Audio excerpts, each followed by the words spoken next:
welcome everyone. My name is Shalaka and I am client partner here in Lemnis Customer Success Org.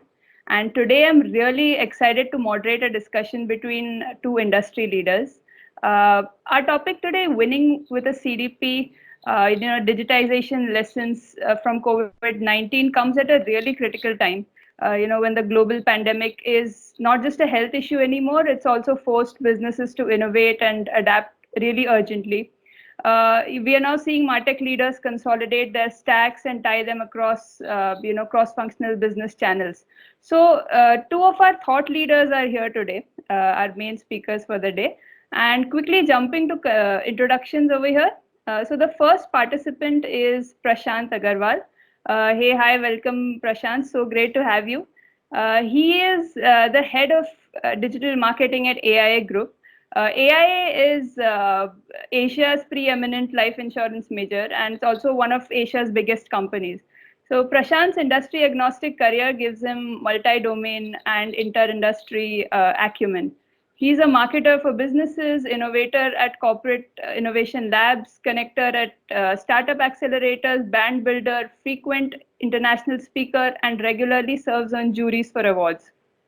Prashant has worked across India, United States, Singapore, and Hong Kong. He's worked across environments like direct, retail, digital, both across B2B, B2C, and covered industries like banking, insurance, and tech. So Prashant, again, so great to have you. Moving to our second participant. So our second guest for the day is Subra Krishnan. He is the CEO at Lemnis. Hi, Subra. So Lemnisk is an innovative customer data platform with real-time cross-channel marketing automation capabilities. So Subra is an outstanding MarTech and CDP expert who leads the CDP product vision, evangelization, and thought leadership here at Lemnisk. Prior to Lemnisk, he was with Vizuri. Vizuri was one of India's hottest ad tech companies. At Vizuri, Subra held various positions relating to product and business leadership. And it finally culminated into his role as a CEO, where he saw successfully led through Vizuri's acquisition by Affle. So Subra has also had stints with Austin, US-based Trilogy and the automotive firm Daimler Chrysler. It's great to have you speak here with Subra, with Prashant Subra. So moving on to part one of the discussion. Here is where Subra and Prashant will discuss our core topic and cover all things marketing, COVID, CDP, MarTech strategy, and so on. So with that, I leave it to you, Subra, to get cracking.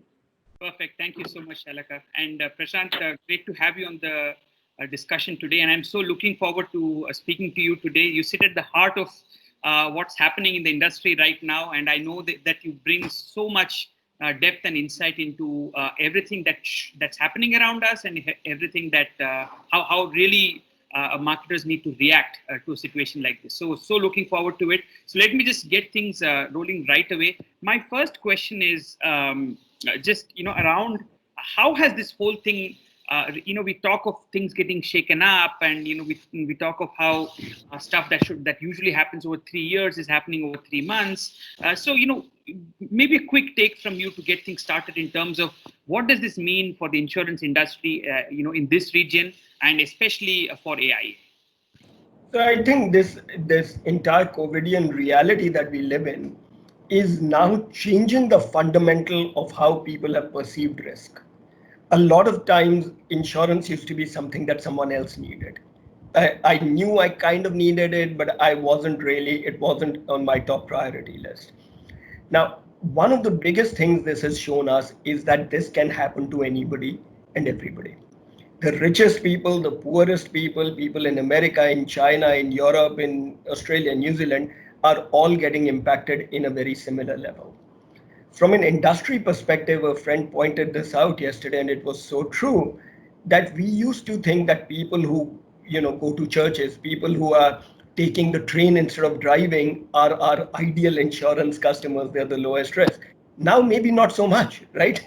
So any place where people are coagulating, it's changing that dynamic.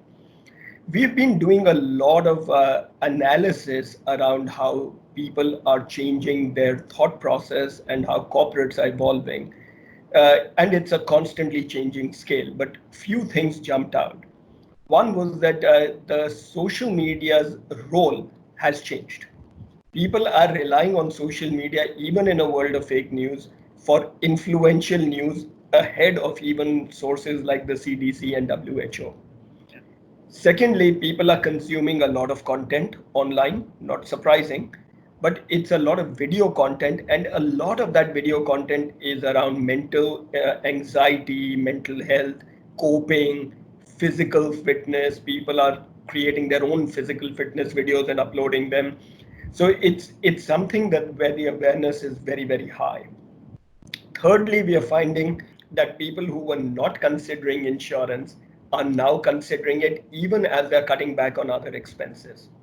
So insurance potentially for the first and maybe the only time in its history is beating out the intent to buy a TV set. Now, under any circumstances, beating out a TV set is kind of cool. But put it in context of someone like a Shalaka who is in a lockdown, is wants to buy insurance more than she wants to buy a TV set when she's in a lockdown, right? So the intent is high. The challenge is, especially in our industry, because we have been a very face-to-face, human-to-human industry, we are finding it a struggle to make those human connects to do that last mile fulfillment.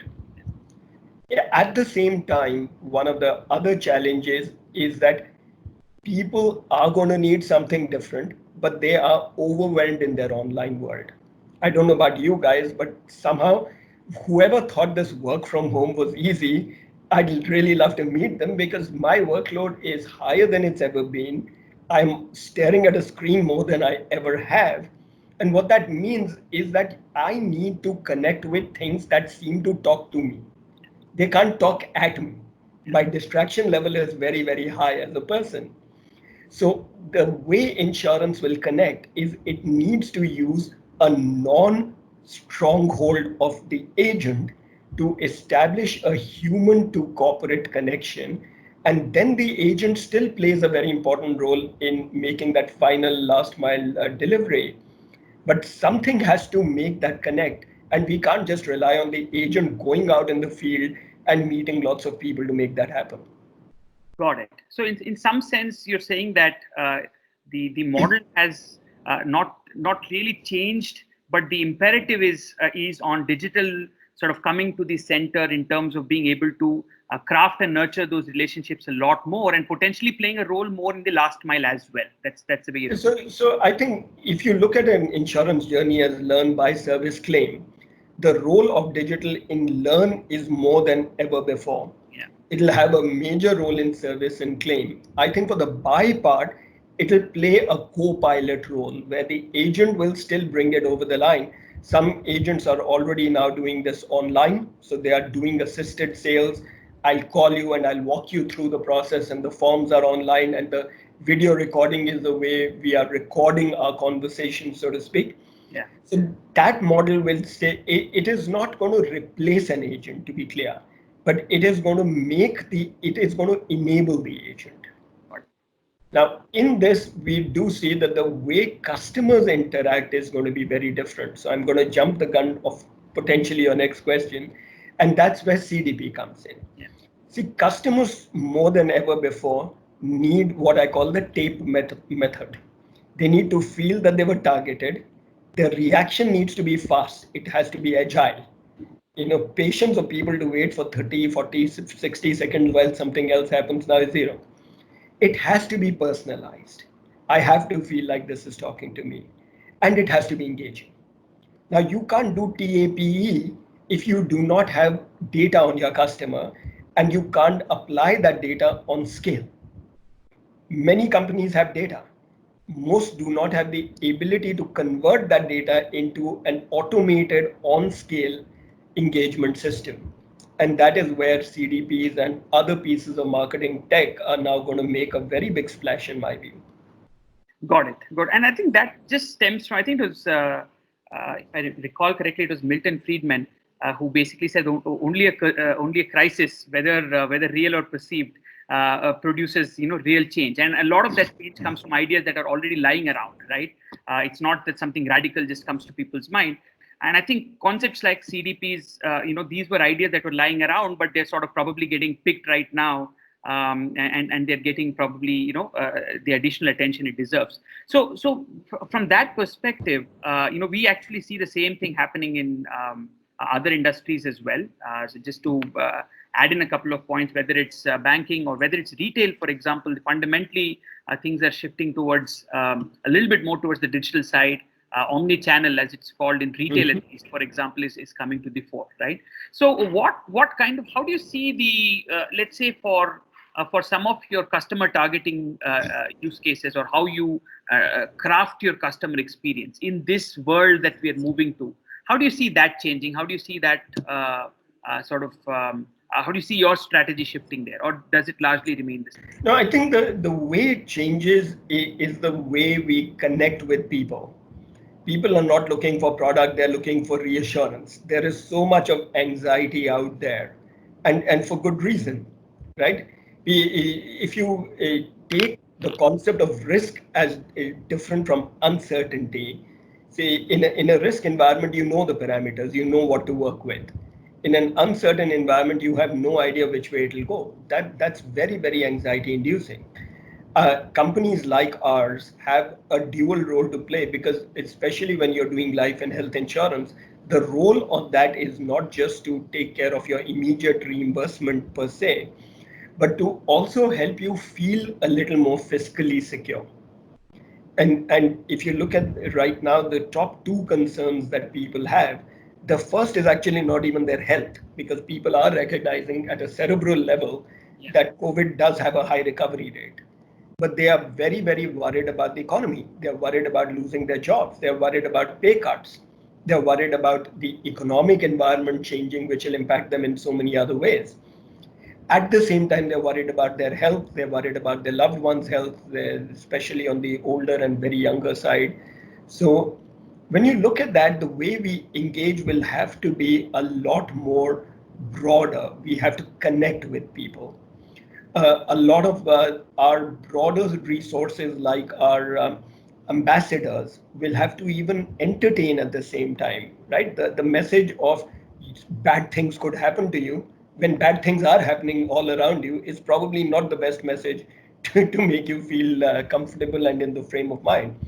I'll give you a very simple example. So AI is one of the sponsors of the Spurs team, right? Now, in this environment, there are no league matches going on. Yeah.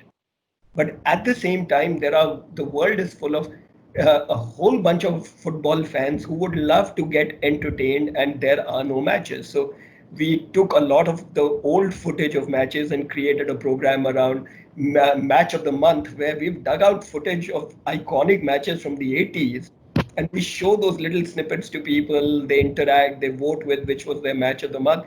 It's doing fabulously well, way more better than what we thought it would, because people are desperate for content that is other than wash your hands, stay indoor, and you could die, right? So how do we do that? And I think that's where our industry has a very important role to play. And what's your, I think, of course, from AIA's perspective, it's very clear how you're emerging. But let's say you had to give your top 2 or 3 inputs, for somebody who's in your position, but in other organizations, maybe even across other industries. I think it's very clear. One is, of course, the TAPE framework, and then being able to, engage users in newer, more entertaining ways. What are some of the other things you would probably advise them? So my suggestions are threefold. One is invest in digital advertising. Yes, for corporates also, this is a time when they want to cut back on budgets, but the reality is that now is the time to connect with people, and digital advertising is a particularly effective way to do that. Get your message out there. People are ready to consume. Here's the very strange phenomena we have found in these COVIDian times. More people are trying new things, and more people are trying new brands. Now, this is not normal. When people are under threat, they seek the familiar. Right? Now, some is by force. In China, we've had 30% or higher first-time trials of telemedicine. Now that makes sense because people don't want to go physically into a doctor's office where they can avoid it. But people are trying new brands. They're trying new things. So there is definitely that becomes an opportunity. Second is if you're a marketer, invest in marketing technology because there is no way around it. If you don't, you will do two things, both of which are bad. One, you'll spend a lot of money because you'll just spray very widely and the message will not resonate with a whole bunch of people. But you will equally start turning off a bunch of people. They'll start to tune you out. In a world of digital overload, people don't want to engage with a message that's not talking to them, that's not connecting with them. So investing in marketing tech is going to be super important. The third, which will sound very self-serving towards you guys, is that people need to find pieces and parts of systems and stacks that have been designed for mostly their purpose and therefore can be deployed quickly. So speed becomes of the essence. And the reason I'm saying that it'll sound like you persuaded me to say this is one of the reasons I'm working with you is because your financial services experience has made your stack fairly ready for purpose right at the go. So when I saw your stack for some of my smaller markets, and smaller is a very relative term in AI, smaller markets for me are very, very large in their local countries. They're huge companies. Since you brought up the points of markets, that was actually going to be my sort of next level question. So are you seeing any of this strategy of course, broadly it will remain the same. What you said is going to be applicable across markets. But do you see any sort of market level sort of differences in your approach, and what would those be? I think that'll be very interesting to hear as well. So I think the market level differences will be there. A predominant, I am not yet seeing any trends, Zubra, that are indicating that people in different parts of Asia need very different things. The timing is going to be very different. When you look at how Vietnam has managed to deal with COVID, you look at Taiwan. See, people love to use Asia as a label, Asia Pacific, right? So easy to say that. Now we have on one hand a country like China, which is in a way out of it, and hopefully will stay out of it, but nervous around a wave two. You have a Taiwan and Vietnam that managed to control it very quickly. You have a Hong Kong that is just about emerging out. You have a New Zealand that has somewhat emerged out. You have an Australia that's almost there. You have a Korea that came out, started slipping back, managed to arrest it. You have Singapore that is hoping to come out of their circuit breakers in the next couple of weeks. We have the whole range. Now that range means that the way we plan the activities and what goes live at what point will need to be different. We also need to be careful. A lot of insurance companies have some kind of a wellness program as part of their offering. For many of them, the concept is take steps. Now, a step counter when you're locked indoors is a very frustrating concept. There are only so many times you can take rounds of your dining table, right? So we've been fortunate that Vitality, which is AIA's wellness program, has many other dimensions beyond just walking. And a lot of our Vitality members, even during their locked-in times, have been able to be fully active on Vitality. But these are some of the reasons why the strategies at their core are the same, but the way they will play out, the timing will be different, and the way we enact them will be different. So to that, Subra, my question to you would be, with respect to the CDP use cases, all businesses have had a strategic shift in, their value proposition, etc. So in terms of the use cases, what do you see has remained kind of constant throughout this pandemic as a value driver for some of our top clients? And what are some of those unorthodox kind of use cases that you see, we've been able to fulfill?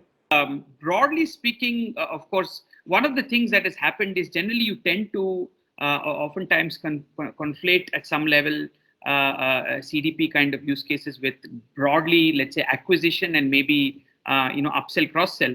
So I think that, of course, is true to a large extent. So none of those use cases have changed. I mean, we saw what definitely happened in right aftermath of the pandemic hitting was that, of course, the CDP use cases in many cases started shifting to advisories, right? Things like that. Other cases, it also was an important medium for brands to become consistent in what they want to communicate and how are they really sort of looking at their end customer relationships, right? So I think that was one thing that we saw right in the aftermath of the of the pandemic. And I think in terms of some of the different use cases we're seeing, I would certainly like to call out one that we sort of saw in the banking industry, where, for example, in some of the regions that we are operating, you saw NPA starting to go up naturally, right? Of course, people were unable to pay, let's say, some of their loans on time, etc., etc. So you actually saw some of the CDP use cases migrating towards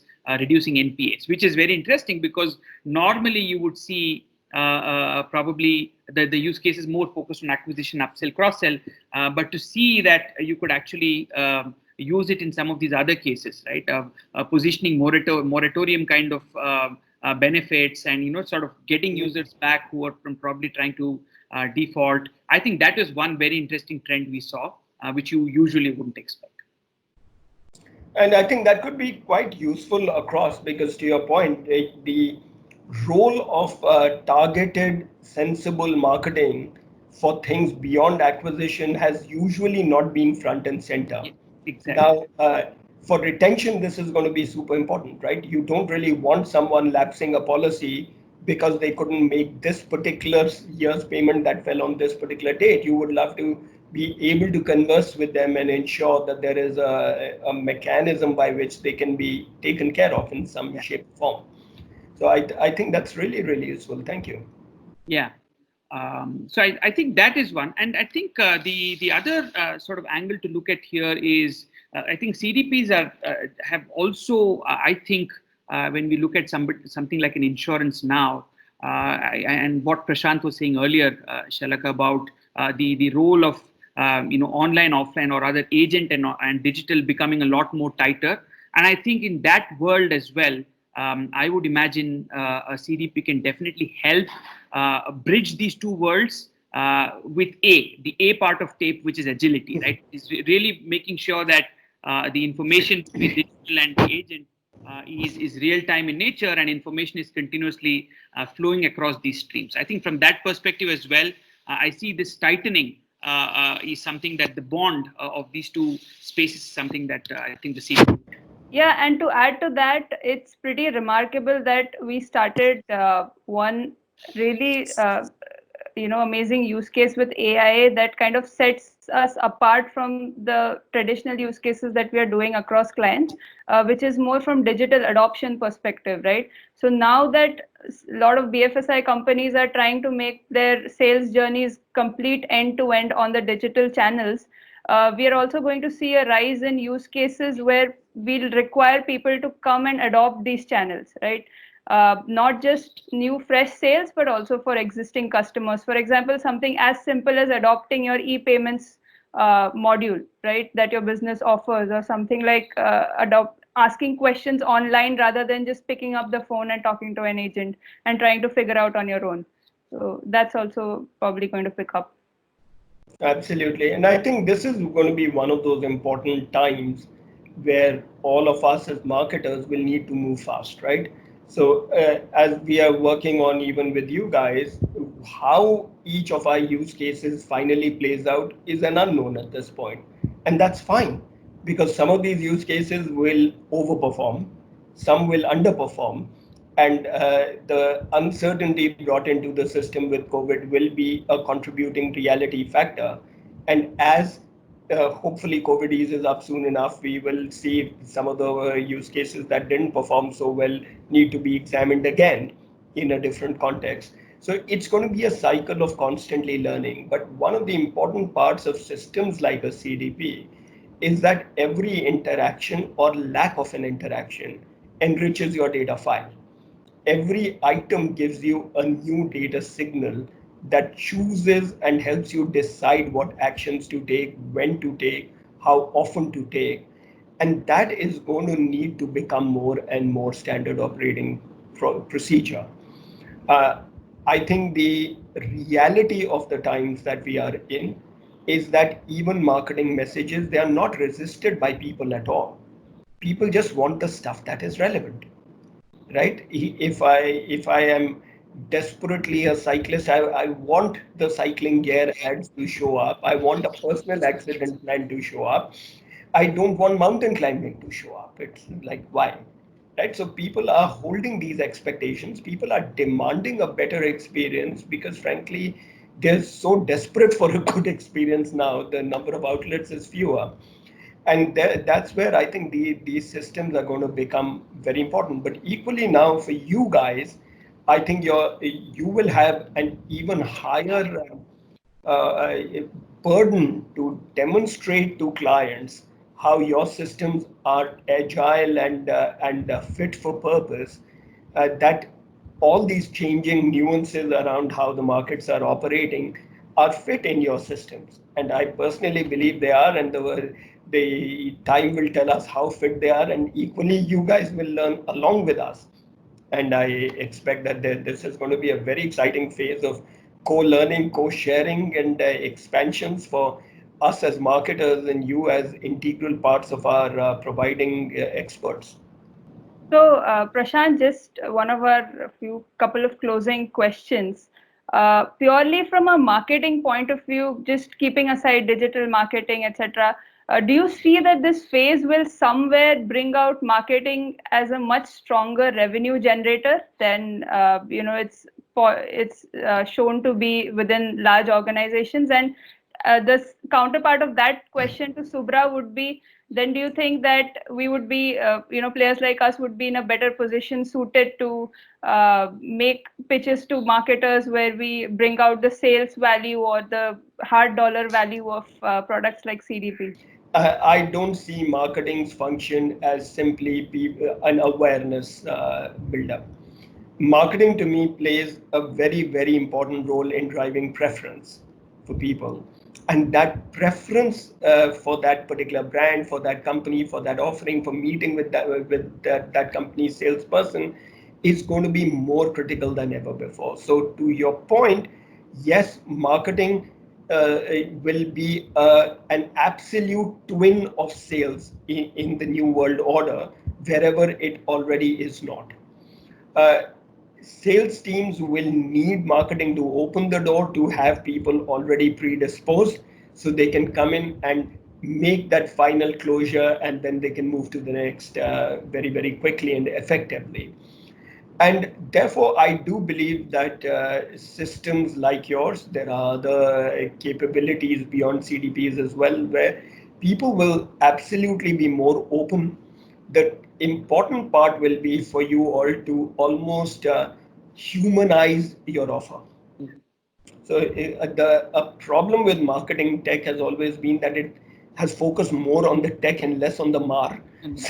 So it gets very technical for people, and the marketer either does not want to admit that he or she has not really understood what it is, or they palm you off onto the tech guys who really don't understand what you do and why you do it. I've had people who've come back to me and said, why do you need a CDP? We have a data lake. And I'm like, yeah, data lake is completely different from a CDP. It's not an either or, it's an and, right? Now, that part you cannot manage to educate if you start getting very technical very quickly. So us as marketers will have to equally get very comfortable that in the new world order, MarTech is now a requirement. We will have to hold ourselves to a slightly higher tech standard than we have in the past. You guys will also have to now hold yourselves to helping people understand the mar of your solution more than the tech of your solution. And somewhere both sides will have to educate and get the tech teams on board who just look at something like, oh my God, there is data that is getting put together. And anytime now there's consumer data coming in, people are nervous. But done right, this is all with full consent of people. So it's not a problem to collect it. It's not a problem to use it in the right way. People are giving you that consent, they're opting in. That's not a challenge. It's how do you envisage the right use cases? How do you bring it together seamlessly? And that's where your point on the use case, I think, was really, really important. we have to be sensible with what we do here. I think I would actually, I think Prashant basically stole my thunder there. I think, look, the pitch doesn't change. If you ask me, the pitch remains the same. I think ultimately there has to be a very clear linkage between data and revenue. And I think certainly, CDP as a technology has been able to provide that, right? I think what definitely changes is, by virtue of the CDP being able to provide a richer and a deeper understanding of the user. The idea, as Prashant mentioned, is can therefore a CDP humanize the end customer experience a lot more, right, for the end customer. And I think from a marketer's perspective, yeah, I mean, I think Prashant already touched upon the difference between a CDP and a data lake, right? I think similarly, I think the world was in some way headed towards CDP-led, let's say, marketing automation from CRM-led marketing automation that we probably saw for the last decade or so. And I definitely feel that part of the equation is going to accelerate very, very quickly. I mean, that's a pretty great discussion. I think we're kind of around the time limit. So any closing thoughts, Subra, Prashant? I think all I would say is that all you marketers out there, I know it's a tough time, but it is also the most, the saying I really abide by is don't let a great crisis go waste. This is a very big crisis in the world, and we have to use it as a catalyst to change many of the things that we have always believed we needed to change. And now is the moment to establish deep, lasting relationships with consumers. The customers we build a relationship with now, those will endure over a very long period of time. Yeah, and I will just build on to that with a simple statement that now is also the time to get in place the systems and frameworks that will help you do that, right? So, and I think now is the time, because this is not the time when you can actually, you have hopefully the bandwidth and the free time to get in place some of these core technologies. Look at it as a downtime in which you can actually get some big initiatives through. The CDP would definitely, in my books, count as one, because on the other side, once the recovery happens, it will definitely benefit you many times over. That would be my sort of addition to that. Yeah, so superb discussion. Thanks so much, Prashant.